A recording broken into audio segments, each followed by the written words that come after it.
Kadhalik kitengozi cha 8 ikawa ni mudhaharatul mushrikin wa muawanatuhum al muslimin, kuwa na washirikina na kuwasaidia dhidi ya Waislamu. Yani mtu akasimama upande wa washirikina akashirikiana nao na kuwasaidia dhidi ya Waislamu na kufanya vitu ambavyo vinawadhuru Waislamu. Hiki pia ni kitengozi ambacho kinamtoa mtu katika dini yake. Na kitengozi cha 7 ikawa ni asihru, uchawi. Sihru, uchawi ni kufuru. Uchawi ni kufuru. Yule ambaye atakayefanya uchawi kwa aina zake zote na akauridhia, huyo anakufuru. Na kauli ya Allah iko wazi, wama yuallimani min ahadin hatta yaqula innama nahnu fitnatun fala takfur. Wale malaika wawili ambao Allah subhanahu wa ta'ala aliwatuma wakaleta uchawi ardhini, ukiwa ni mtihani kwetu sisi waja wa Allah, walikuwa hawamfundishi yoyote.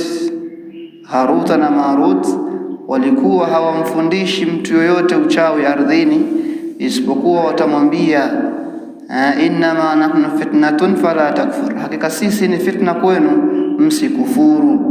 Wama yuallimani min ahadin, na hawakuwa ni wenye kumfundisha yoyote.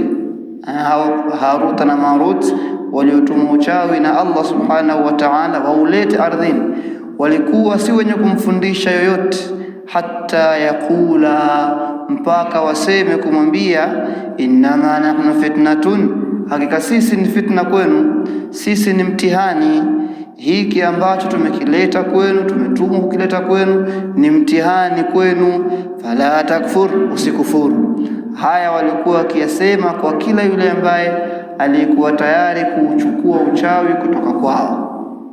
Sinafahamiana. Kwa hiyo mtu aliyekubali kuchukua uchawi alikubali yeye kwa ridhaa yake, lakini baada ya kuambiwa na malaika hawa kuwa huu ni mtihani kwa nyinyi na ni sababu ya ukafiri, innama nahnu fitnatun fala takfur. Kwa hiyo kwa kila yule ambaye aliyeuchukua uchawi na akaufanyia kazi akauridhia, anakuwa anakijua anachokifanya, kwa sababu tayari walikuwa wameshabainisha na kusema ya kwamba uchawi ni ukafiri.